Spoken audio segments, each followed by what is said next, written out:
महाराज जी, आप किसानों के नेता हैं महाराज जी। किसान यूनियन है एक, उनके आप राकेश टिकैत जी, आपका नाम अभी बताया मेरे को। स्वागत है, बढ़िया है। और हमारे जो भारतीय किसान हैं बड़े भोले भाले हैं। हम लोग किसान के घर में पैदा हुए ना, तो जानते हैं कि फसल नष्ट हो गई मानो किसान नष्ट हो गया। कितनी मेहनत करके वो अपनी फसल तैयार करता है, और प्राकृतिक नाना प्रकार की, तो आप किसानों के पक्ष में खड़े होकर सरकार से अनुकूलता दिलाना, किसानों को सुविधा दिलाना, ये बहुत उत्तम कार्य है। बस इसमें स्वार्थ की गंध ना हो, खास बात है।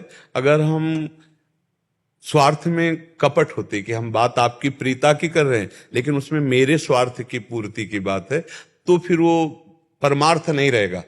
और अगर हम परमार्थ का भाव दूसरे के हित के लिए अपने प्राणों की भी बाजी लगा देते हैं, तो इस लोक और परलोक में सब जगह मंगल होगा। परहित सरिस धर्म नहीं भाई, पर पीड़ासम नहीं अधमाई। तो हम ये चाहेंगे कि परमार्थ की भावना से युक्त होकर के हमारे देश के किसानों की उन्नति हो, उनकी रक्षा हो, उनके जो समस्याएं हैं उनकी समस्याओं में सब एक साथ खड़े होकर के सहयोग दें। नहीं तो बहुत से किसान असमर्थ होकर आत्महत्या देते हैं, शरीर त्याग देते हैं, क्योंकि उनकी पहुंच नहीं, उनकी बात कोई सुनने वाला नहीं है।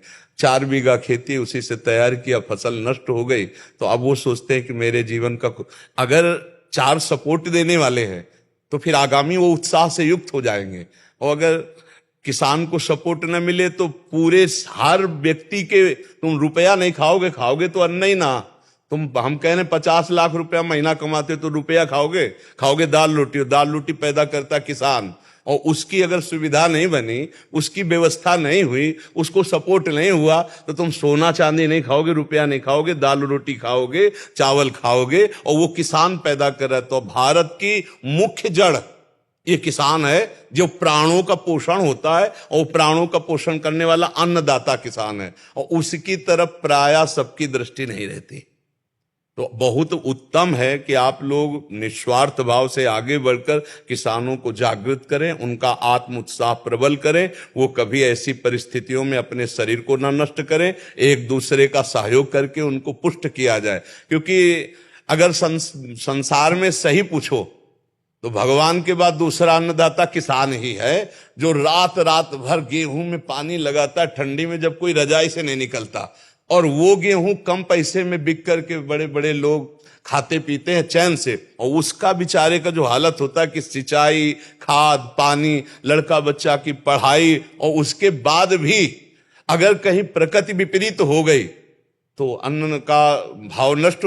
सरसों की फसल तैयार, हम लोग किसान के घर पैदा है, सरसों की फसल तैयार है, कल सुबह कटनी है, शाम के बादल है।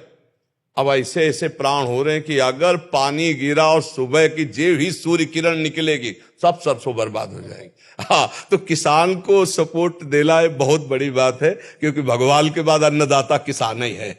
चाहे जितने बड़े पद में कोई बैठा हो, वो दालें रोटी खाएगा, वो एक उस किसान की है जो असुविधा से जी रहा है। किसान बड़ा तपस्वी जीवन होता है, बड़ा तपस्वी जीवन। जिस सर्दी में कोई निकलना नहीं चाहता, उस सर्दी में वो कोट पहन के पानी नहीं लगा सकता। अब तो सुविधा हो गई ट्रैक्टर वाली भाई, नहीं तो पीछे एक फार का हर था, बैल से मतलब 6-8 घंटे जुताई होती थी। तो अब तो मान लो 20-25 मिनट में ट्रैक्टर से जोत लिया। लेकिन तो किसानी का जो रंग पूर्व में था बहुत कष्टप्रद, हाँ बहुत कष्टप्रद था।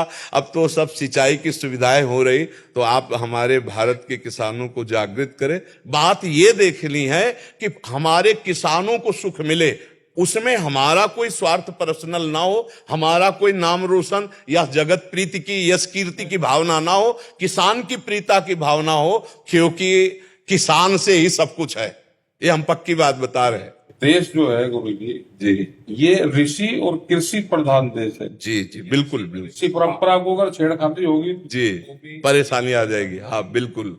और कृषि को भी छेड़खानी होती है तो भी यहाँ पे परेशानी आएगी। हम वही तो कह रहे हैं कि आप खाओगे क्या, आप खाओगे क्या। हाँ, तो बिल्कुल हमारे किसानों को सुविधाएं मिलनी चाहिए, क्योंकि उसको बहुत जरूरतें हैं। अन्य जगह तो बहुत प्रॉफिटें हो सकती, लेकिन किसान के लिए केवल उतनी प्रॉफिट है। और उसके परिवार में जो जन्मा वही जानता है किसान का दर्द क्या होता है। किसान का दर्द किसान ही जानता है, बाहरी नहीं जानेगा। तो आप लोग इस विषय में सुदृढ़ रहें और आपको उत्साह पूर्वक रहिए। लाओ दुपट्टा लाओ, सबको दुपट्टा पहनाओ, प्रसाद लाओ। आप हमारे समाज की सेवा में स्वस्थ होकर लगे रहिए। धन्यवाद।